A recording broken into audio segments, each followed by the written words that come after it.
Espíritu Santo, ya que hemos recibido, Señor Santo, el favor tuyo al ungirnos el domingo pasado, Señor Santo, que nos bendigas, que nos des más de ti, que nos hables, Dios mío, que fluya poderosamente tu presencia, tu palabra, tu amor, tu bien, Padre, tú mismo.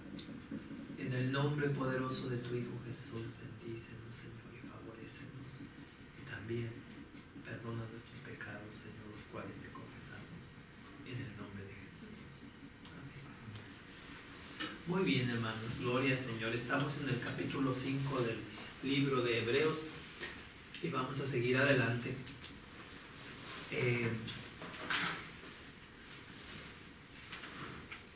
Y sigue hablando sobre el tema del sumo sacerdocio del Maestro, de nuestro Señor Jesucristo. Versículo 1 dice: porque todo sumo sacerdote tomado de entre los hombres es constituido a favor de los hombres en lo que a Dios se refiere, para que presente ofrendas y sacrificios por los pecados. Ustedes han escuchado muchas veces, ¿verdad? Y yo no sé si lo han leído, pero las funciones de los sacerdotes, las que más sobresalen, es precisamente la oración en el templo, en el lugar santo, donde pide, ¿verdad?, por la expiación de los pecados del pueblo, y también, ¿verdad?, pide por él mismo. Y aquí parece ser que llevamos esta dirección en lo que se está declarando. Pero noten una cosa, dice: porque todo sumo sacerdote tomado de entre los hombres. Cuando dice tomado de entre los hombres, vale decir que Dios, ¿verdad?, lo toma, lo escoge de entre los hombres. Después de todo, ¿cuál fue el primer sacerdote que hubo en el pueblo israelita? ¿Se acuerdan?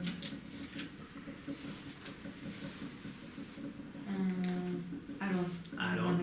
Y Aarón lo eligió Jehová, lo eligió el Señor, ¿no? Entonces, así también en la Escritura habla de que supongamos, no nos vamos a meter mucho con el sacerdocio, pero vamos a hablar con un poquito de liderazgo. El Señor toma a su líder, a su pastor, a su siervo de entre los hombres, para que o esta, hablando de mujer, les sirva. Dice, constituido a favor de los hombres. Y cuando dice a favor de los hombres, es de que le va a servir a Dios sirviéndole a los hombres. En lo que a Dios se refiere, para que presente ofrendas y sacrificios por los pecados. A ver ahora el versículo 2, hermana. Dice: para que se muestre paciente con los ignorantes y extraviados, puesto que él también está rodeado de debilidad. Y nuevamente, ¿verdad? No nos vamos a meter a lo que es el ministerio sacerdotal, sino vamos a meternos a lo que es el ministerio de un líder, ¿no? Supongamos de un pastor, que hoy, ¿verdad?, hay obispos, hay apóstoles. ¿Qué más hay? Maestros, obispos, ¿no? Hay obispos según la denominación, ¿verdad? O bueno, también están lo que es profetas, maestros, evangelistas y todo eso. Pero hablando, vamos a enfocarnos a lo que más nosotros conocemos, al sistema, ¿verdad?, pastoral, al pastor. Dice que lo toma el líder para que se muestre paciente con los ignorantes. Si usted es líder, tiene que ser muy paciente. Va a haber momentos en los cuales pierde la cabeza, se enoja o le viene algún tipo de molestia por ciertas circunstancias que se estén dando dentro de las ovejas donde usted está liderando.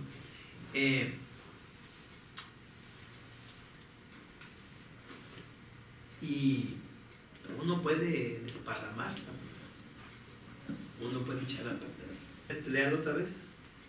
Para que se muestre paciente con los ignorantes y extraviados, puesto que Él también está rodeado de debilidad. Entonces la segunda parte es que también Él está rodeado de debilidad. Vale decir que uno tiene que ser paciente con los impacientes o con los necios, porque a veces también es uno necio. El asunto es esto: hay que ser pacientes en nuestra debilidad, hay que ser pacientes para tomar las cosas con calma y hacer lo que el Señor nos dice. Y esa es la solución, porque nosotros hemos creído esta palabra. Lo que Dios dice que es, eso es. Ese es un lema que en Manantial de Vida tenemos. Todos nos acordamos de esa palabra, que nunca se le olvide. Lo que Dios dice que es, eso es lo que es. Y lo demás no es. Así que si uno le da vueltas por aquí y por allá, no es.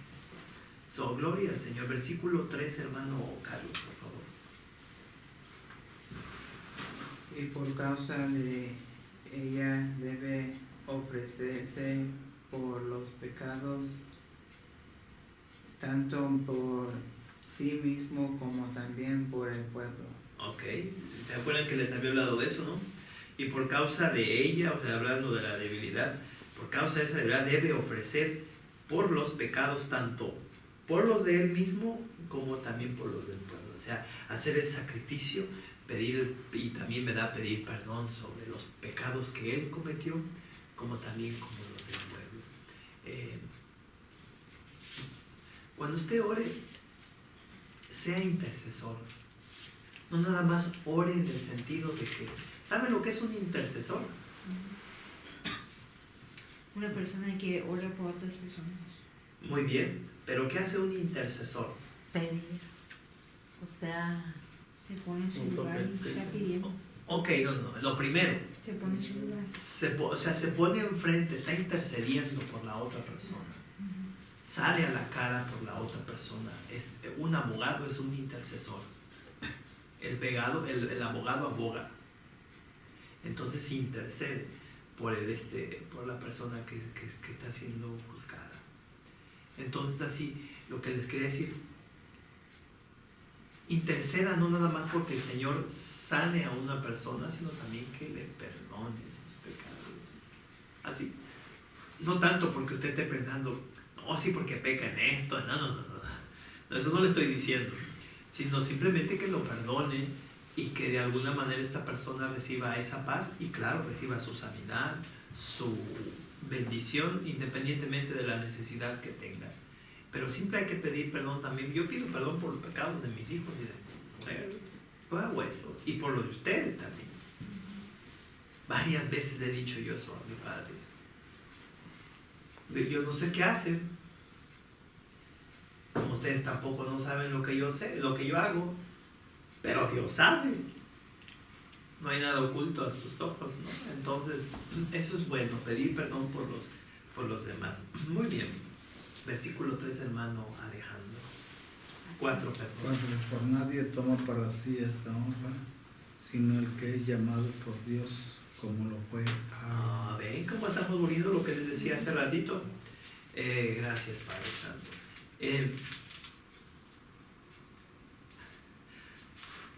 Y nadie toma para sí esta honra, sino el que es llamado por Dios.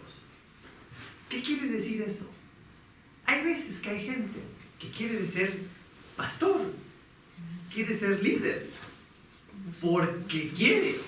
Hay muchos que van a la escuela para ser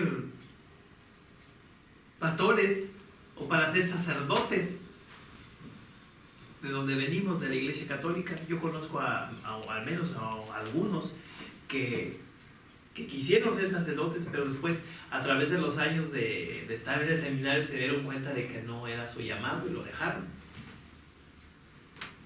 ¿Y cómo se va a dar uno cuenta que lo que uno está haciendo no es su llamado?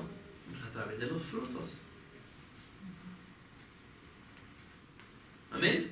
Entonces, si Dios le da un llamado, Dios lo va a dotar, Dios lo va a bendecir, Dios le va a dar las cosas que necesita.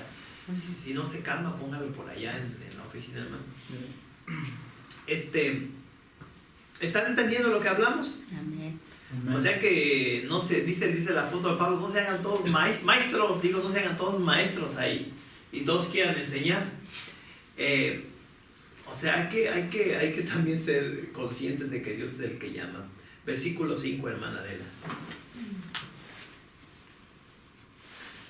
Así tampoco Cristo se glorificó a sí mismo haciéndose sumo sacerdote, sino que el que le dijo, tú eres mi hijo, yo te he engendrado hoy. Nuevamente el llamado viene del Padre aún para Jesús mismo. Ejemplo a seguir. El llamado viene del Padre, no es de lo que uno piensa que uno tiene. Miren, hay gente que luego tiene como que indicios de liderazgo, pero no está moldado. Y yo digo, si usted siente eso, que tiene esa naturaleza, pídele a Dios que lo molde para que lo haga entonces un líder, ¿verdad? Bien dotado y bendecido por su gracia. Así que Dios es el que hace eso nuevamente. Y también parece que lo sigue recalcando aquí, hermana, por favor, Alejandra, Dios me la bendiga. Como también dice en otro lugar, tú eres sacerdote para siempre, según el orden de Melquisedec. Muy bien.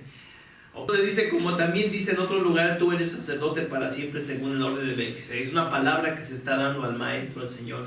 Él es sacerdote según el orden de Melquisedec. El sacerdote, ¿verdad? Que esta palabra parece que no recuerdo, pero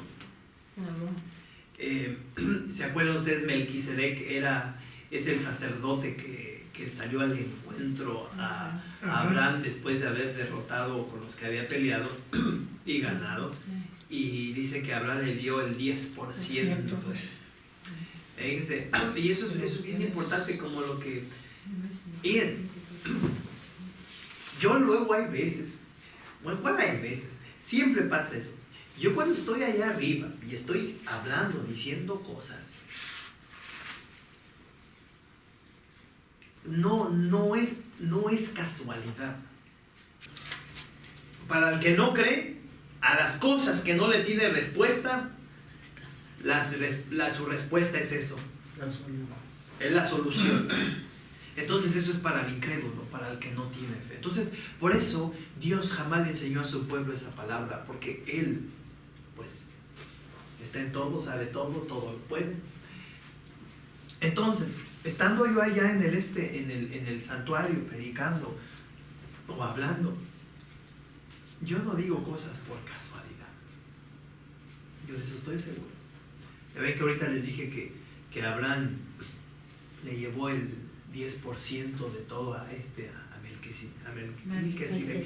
Y yo decía, bien curioso, porque yo no lo tenía, ni siquiera yo lo había pensado. A la iglesia nunca venga sin nada. Así tengan por ahí 2, 3 pennies. Yo, el hermano dijo, ¿cuál yo me iba para abajo? Pennies. Agarren esos pennies y no lleguen a la casa del Señor sin nada. Siempre venga con su ofrenda. En aquellos tiempos la gente, ¿verdad?, no traía dinero, traía a lo mejor una galletita, qué sé yo, algo traía, algo llevaba. Esto no es una pedrada, no lo miren de esa forma, porque si yo no digo estas cosas, entonces no les estoy enseñando bien. Esto es para que uno diga, ¿por qué Dios no me bendice? ¿Por qué no me viene la bendición? ¿Por qué me siento así? Muchas veces hay estas cositas insignificantes son la razón por la cual la bendición no viene. Por cositas así. Entonces, si alguna vez usted me oye a mí hablar algo y al momento le caigo bien requete gordo, yo no puedo hacer nada. Yo cuando deje de predicar o deje de enseñar y me lo tope y hable con usted, yo lo voy a tratar con mucho amor. Pero cuando estoy predicando, enseñando, exhortando, no espere a que yo le diga cosas bonitas si el Señor no nos está dando eso al momento. ¿Sí entienden eso?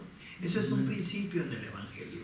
Y lean los Evangelios del Señor Jesús, los 4 Evangelios, y analicen al Maestro, cómo era Él. Y Él era exactamente de la manera en cómo se nos revela a nosotros, sus siervos, para revelar su palabra, igualito. Entonces uno tiene que ser así. Por eso yo no me cuido tanto de tratar de fijarme muy bien en qué es lo que voy a decir para no ofender. Porque entonces yo ya no lo estoy haciendo para Dios, lo estoy haciendo para mí. Porque yo quiero tratarlos bien para que me traten bien y me vean bien. Entonces ya no estoy siendo siervo de Dios. El 6, hermana Dora, por favor, el 7. Cristo en los días de su carne, ofreciendo ruegos y súplicas con gran clamor y lágrimas al que le podía librar de la muerte, fue oído a causa de su temor reverente. ¿Cómo fue oído el Señor? ¿Cómo fue oído? Clamor y lágrimas. Con temor. Temor y reverente. Fue oído a causa de su temor. Fue oído a causa de su temor Reverente. reverente. ¿Cómo podría el Señor Jesucristo vivir el temor de Dios? ¿Cómo se lo imagina? Porque saben lo que es el temor de Dios, ¿verdad?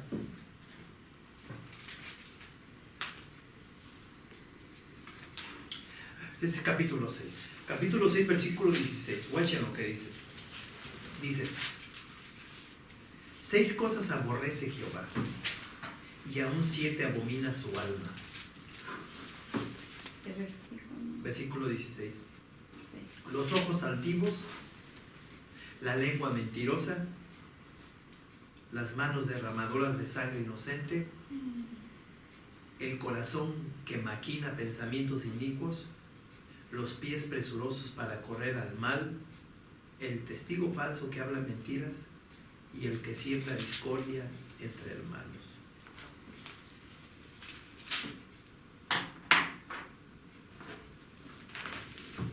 Vivir en el temor de Dios es aborrecer estas cosas, es no hacerlas, no practicarlas. Eso es algo que Jesús nunca hizo, al contrario, fue reverente. Fue reverente en el sentido como, por ejemplo,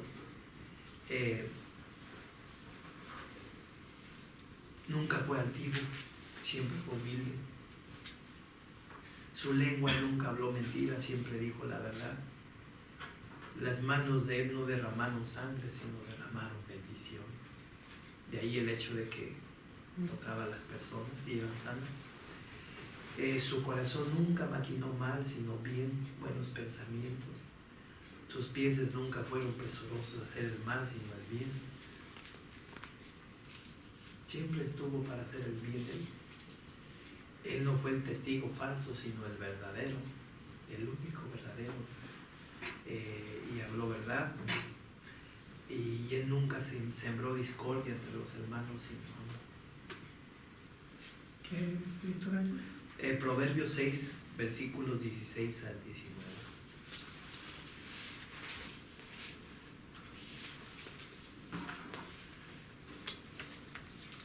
Entonces, vivir en el temor de Dios es vivir haciendo estas cosas.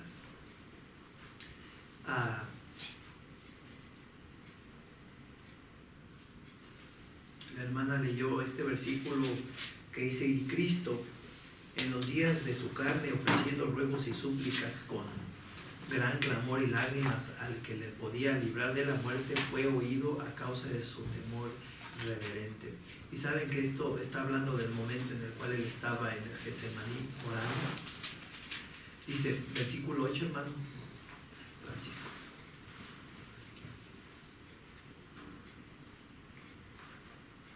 Y aunque era hijo, por lo que padeció, aprendió la obediencia.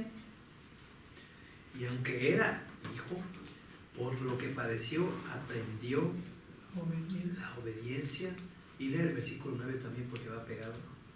Y habiendo sido perfeccionado, vino a ser autor de eterna salvación para todos los que la obedecen. Le obedecen. Le obedece. O sea que él decidió ser sacrificado. Él no se, como decimos nosotros a la ligera, no se echó para atrás, sino que él permaneció en su llamado, en obediencia, y vino a ser el autor de la eterna salvación que es para los que le obedecen. Y versículo 10 usted mismo.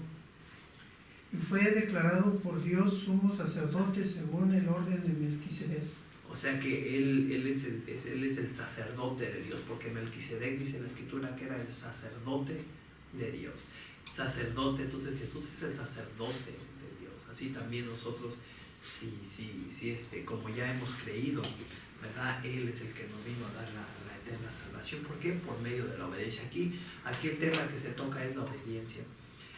Ok, a ver, hermana Adela.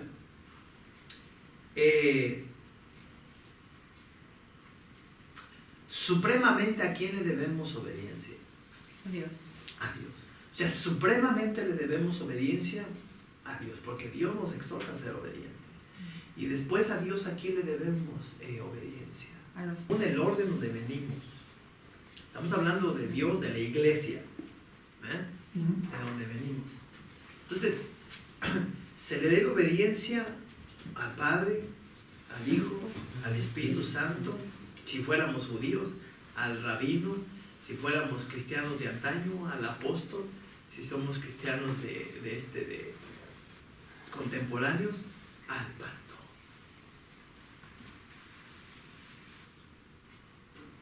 Y aquí es donde yo como pastor, debo de reconocer esto, porque todo esto viene de la enseñanza antes de lo que les acabo de decir.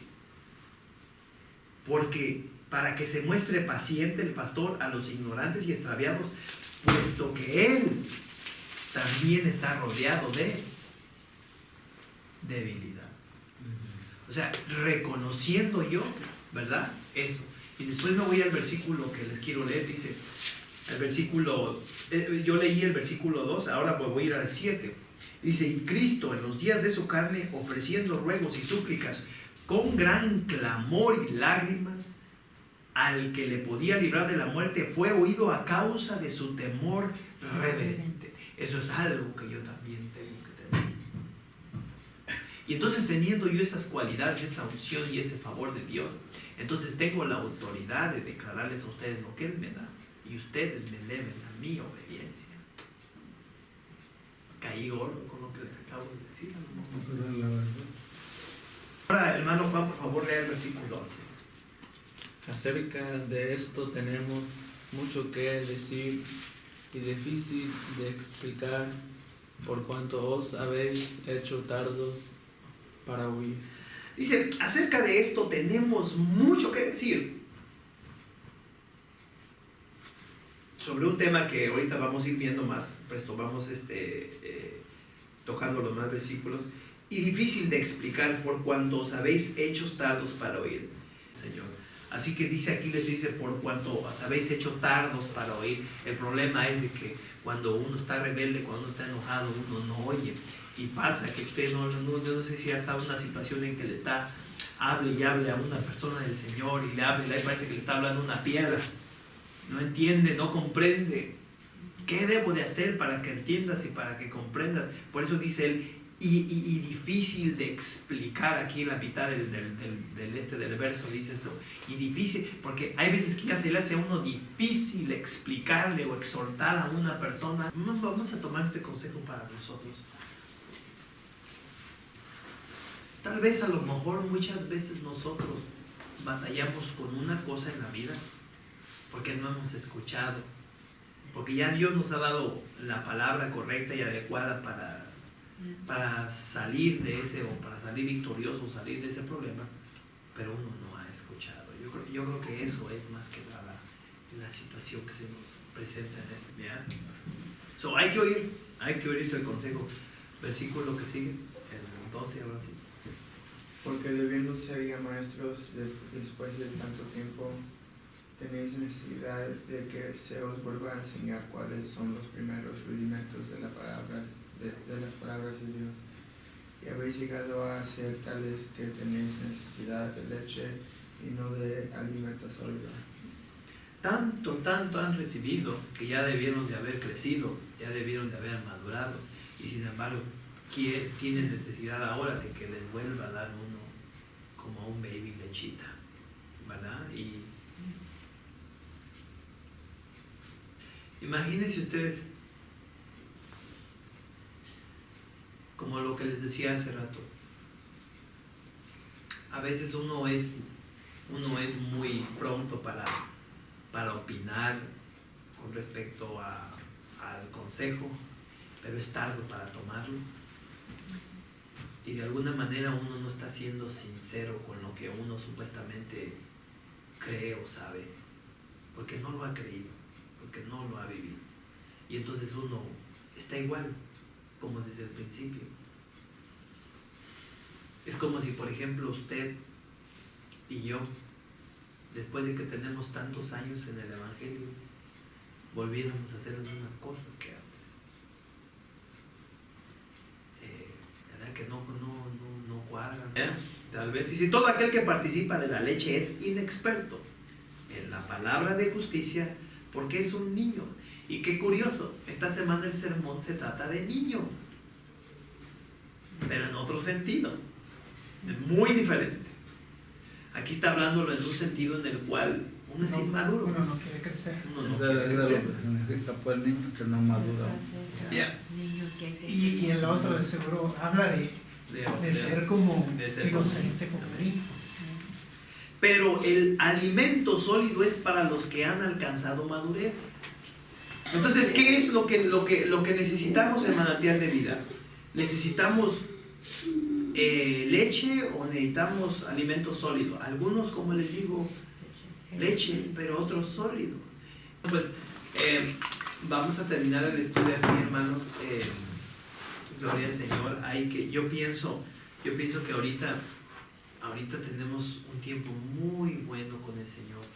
Oren, búsquenlo en oración. Él está haciendo cosas tremendas para nosotros que al momento uno no las mira, porque como que pareciera que están escondidas, pero en su momento Él las va a revelar y las va a hacer como cuando en el tiempo de frío, ¿verdad? Están todos los árboles pelones y está cayendo nieve, pero uno no se da cuenta que esa nieve va a hacer algo en esos árboles, está acomodándolos esos árboles por medio de la humedad de la tierra y todo eso.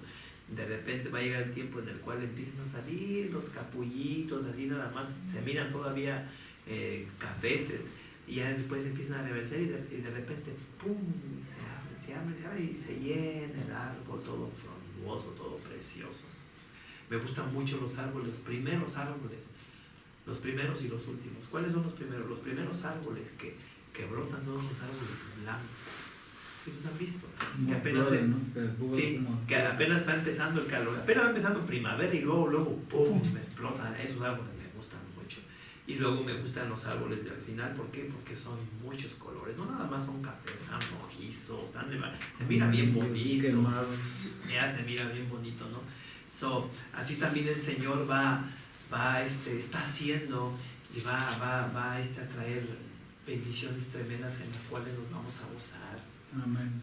Ya nos vamos a gozar. Padre, yo te pido en el nombre de Jesús, nunca falte tu presencia, nunca falte tu unción, nunca falte, Dios mío, tu bien, y que las pruebas que es imposible que no vengan, nunca falte, Dios mío, Señor, que las cosas todas sean para bien.